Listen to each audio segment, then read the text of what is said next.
What's up everyone, Nakamura here, and today I've got an ISIS build order for you for Deathmatch. Although you could do this as Ra, ISIS is generally better because of the monument, god power shielding, and the extra population kind of makes up for everything else. You also got Prosperity, which is a fantastic god power that synergizes very well with Egypt. Now for this, our god path is going to be through Bast, Hathor, and Osiris.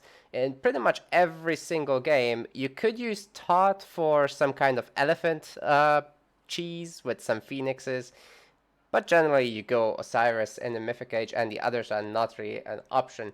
So let's take a look at what this means in game. So when you start the game, you'll be starting to make a temple as well as auto-queue your mercenaries. When you go to the Heroic Age, the mercenaries will replenish their hit points, their lifespan thanks to the Magi upgrade. We're also making a wall, we're starting a monument, and the priests we're sending out to place a bunch of obelisks. Now, as soon as we're classical, we're going to make a bunch of sphinxes and raid with them. We're against Norse here, so we're going to spread the mercenaries a little bit. We've also started up our armory here, and we're going to make some extra barracks. I think we're also making an extra villager, yes. Very important to not forget that. It's very valuable. Heroic Age through Hathor, starting the barracks, starting the market as soon as we're in the Heroic Age, as well as our mercenary cavalry. Now, we are being met with a building block here, which is very nice by our opponent. Of course, the mercenaries could break through that, so we're going to try, as well as help with the Sphinx. As you can see right now, I'm going to pause. Our line of sight on the map is near perfect. We've got coverage on the entire half of our minimap, which is going to mean that there's not going to be any sneaky side builds coming our way. If there was, you could immediately rally to it.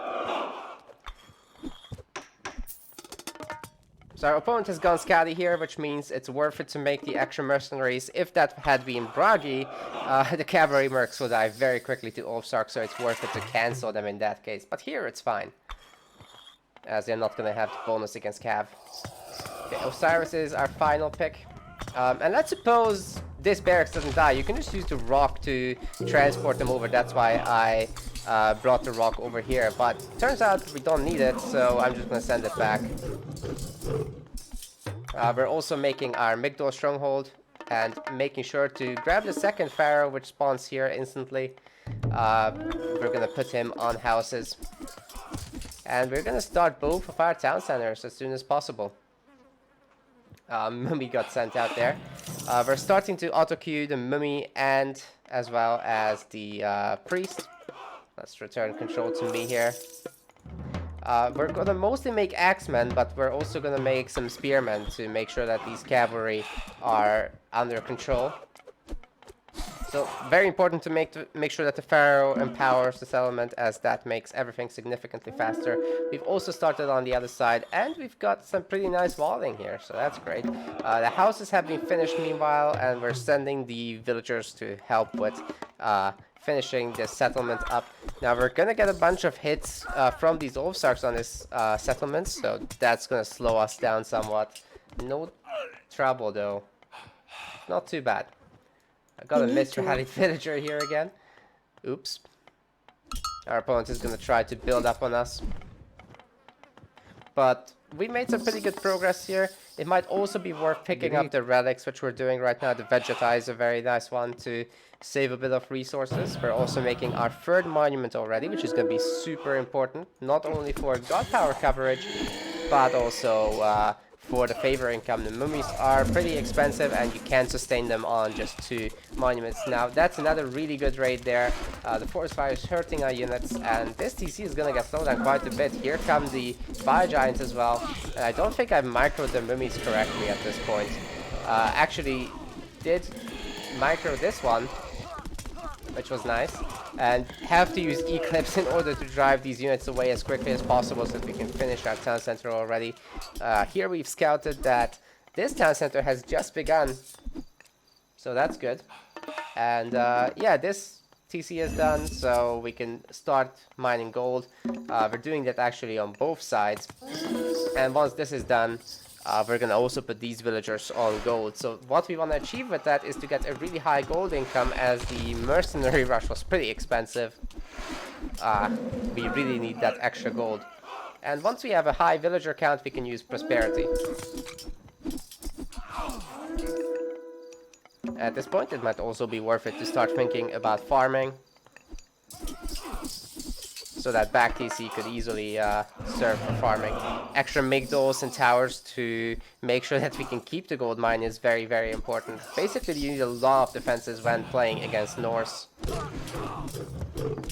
Looks like we're gonna kill this hill fort.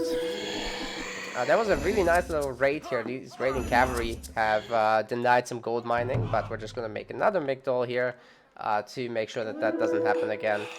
Third monument is complete, so we can start thinking about the fourth one, although that's not very urgent, technically. And yeah, we're still putting on some pressure, getting some kills. The mummies converting a lot of Sarks is always great. Okay, let's fast forward a little bit, as this town center is still not being built by our opponent, although we're losing a bunch of units here, which is not great. Ooh. Son of Osiris is being used as soon as we are able, of course. The more value you can put in with this guy, the better. So keep him alive for as long as you can. It's generally worth it to put him on Alt S, which is the passive stance. It makes him not run into the enemy to attack. We've also sent a bunch of elephants here to take out the house, which is gonna slow down our opponent once more. I think they're gonna get 2 houses. Yeah, that's great. That's 20 population that our opponent doesn't have anymore. Son of Osiris has managed to cover pretty much for this entire duration here of the frost, so our army didn't get too much hurt. But meanwhile, our opponent has finished the 3rd base. Anyway, we've started farming. We got 33 miners on gold, so technically we could just trigger prosperity here. We've made our 4th monument, and we're gonna make some extra siege works, although both of these are already pumping catapults, and our rock here is covering our catapult, which is pressuring this forward area. Killing a tower, pressuring the temple is great, of course. And that's a bit of a miscontrol by me. Son of Osiris has to be pulled back, and I'm already bringing the rock to really quickly pick him up before something bad happens. Ooh, that's a lot of hit points lost. Of course, now that we have such high gold income, we can just make mercenaries a lot. So fast forward. Frost Giant obviously pushed us away, but we're gonna come back and finish that temple. We got a mummy count of 5, which is extremely scary for Norse to play against. We're also gonna start our markets at around 8 minutes. I think I've not really started making caravans just yet. Generally around 8 minutes you want to start that. Having a great trade here. And we can also see with the obelisks that our opponent already is trading. So we could technically send a bunch of chariot archers there to harass that trade. That's a lot of ballista here that we need to deal with. So it's very important to keep the Son of Osiris away from all that and only cover the front of fight. But this tree line is fantastic for us, so we can just put our catapults behind and let them do the work, kill the TC, while everything else is getting distracted. Yeah, that's been pretty good. Mummy's doing some work as well. And now that we have 6 catapults, it's time to go rock dropping. So we're gonna take this to the main base, make sure the Son of Osiris is in a safe position, while we're gonna focus on some rock micro, and some extra fortifications can never hurt for the trade route. But here comes some ramps, so we need to be careful with that and probably send a bunch of defensive units against that. Walling your trade out is super important, of course. And look at that, we're gonna get a free house kill out there. Our opponent uses Ragnarok, which is absolutely the best time to do some counter damage with the rock. Sadly, flying through this watchtower isn't helping us. And I thought, hey, you're not gonna have any income, let's kill your trade. So getting rid of the markets is fantastic here. And yeah, just keeping a more defensive stance where we're covered by buildings, making some extra towers so it's harder to take out my TC. But yeah, that's a bit too much even for the mercs to flank. Rock is right here now, so we're gonna start our rock micro. Just picking up the catapults sometimes to speed up the DPS. And here come the Heroes of Ragnarok, so that's gonna be a pretty good counter to all this. But if we micro correctly, it's actually not gonna be the case. Our opponent has rebuilt this using the Ragnarok heroes. Yeah, just making sure that basically the Ragnarok heroes can't attack. Gonna focus down the town center.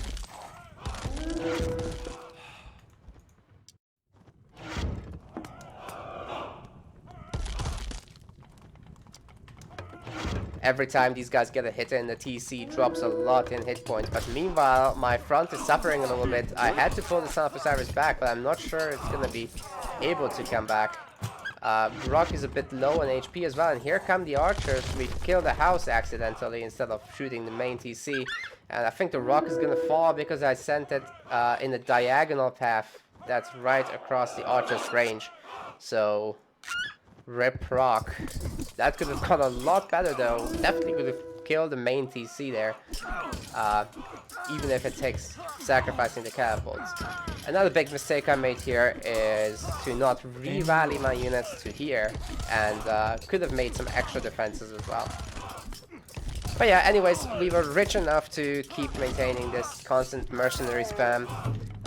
We were producing from 2 Migdol strongholds as well as the 2 barracks actually.